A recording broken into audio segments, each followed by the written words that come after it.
Oklahoma State University has helped launch the careers of many restaurateurs across the United States. I'm on my way to Oklahoma City right now to visit not one, not two, but 3 restaurants owned by a pair of Oklahoma State alum.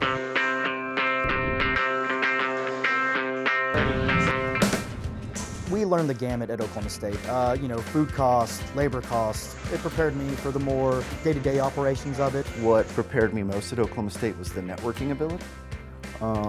Talking to alumni, meeting restaurant owners from out of state, going to the Distinguished Chef Series, learning new tips and tricks from these chefs to really gain real-world experience that, still translates to this day. Jay Mays and Chris Kana have known each other since their days at Oklahoma State. They opened their first restaurant in 2008. It was inspired by Mays' capstone project and my first stop of the day. At the time, Chipotle was kind of starting to gain traction, national popularity. And so I really reflected on this capstone paper, like what's the next style of service that'll be big. And judging by that, it was going to be fast casual. And that's really where Cafe 7 came from. Where the 7 is open 7 days a week, pizzas, pastas, salads, and sandwiches, and there's 7 items in each category. And we try to get your food to you in under 7 minutes.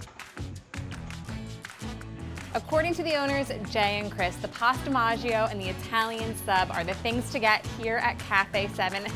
I figured why not try them both. Hello. Thank you.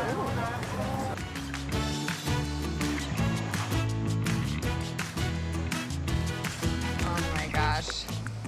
Pasta maggio, Italian sandwich. Ugh.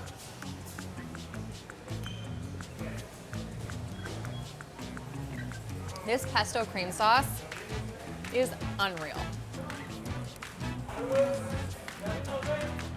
Chris and Jay with the best recommendations. This sandwich, this pasta, get them both when you come to Cafe 7. After Cafe 7 came the Hamilton. The Supperette and Lounge opened in 2019. Chris and I were talking about opening a new restaurant. It was kind of one of those, let's find the space, and then we will kind of retrofit the concept to whatever the space is. Jay drove around to the backside of North Park Mall and saw this space with an H on the gate, and we were like, we have to come up with an H name, and the Hamilton was born. This place is awesome. What inspired the Hamilton? Because it is so different from Cafe 7.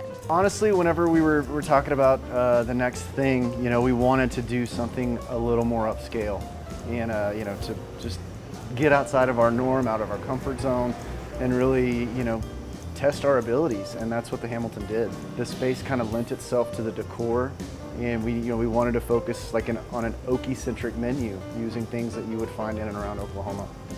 What is this delicacy in front of us right now? This is our signature appetizer. We call it the Why the Quail Not.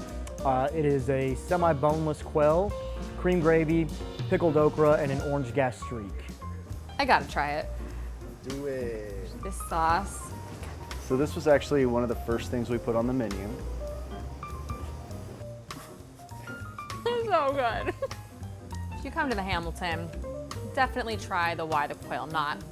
And there is another side to this place. Yeah, you want to take a look? I do. All right. Oh my gosh. So this is the speakeasy side. This is the speakeasy. So whenever we opened the Hamilton, we had the one side, and then we were kind of using this for storage. And one day we were like, why don't we put the bar in here? So we did, and hooray. This is way better than storage. How do people typically react when they come onto the speakeasy side for the first time? Shocked that there's something like this in Oklahoma City. The last thing that you would expect in an older mall in Oklahoma City would be to walk in here into a speakeasy.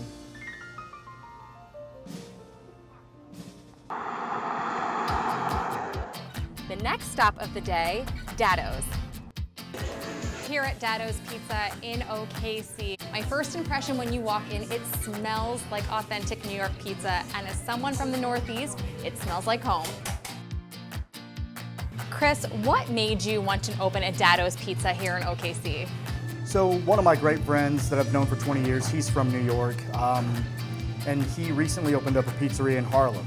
I went up there, tried the pizza out. I took one bite, and I knew it was something special, and I knew it was something that Oklahoma City had to have. So, the real challenge was duplicating the taste here, but we were lucky enough to find a New York water maker to change the Oklahoma City water to New York City water, and that's what we have here.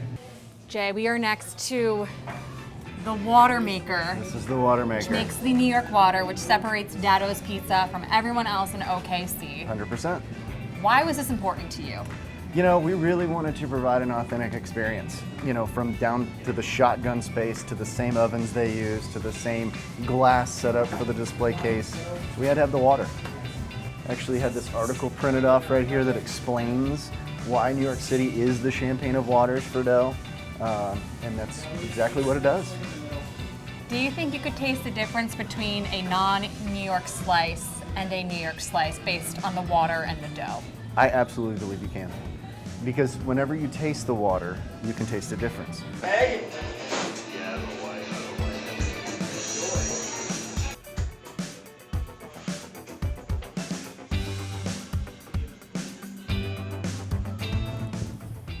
Just finished at my third and final stop of the day, Daddo's Pizza.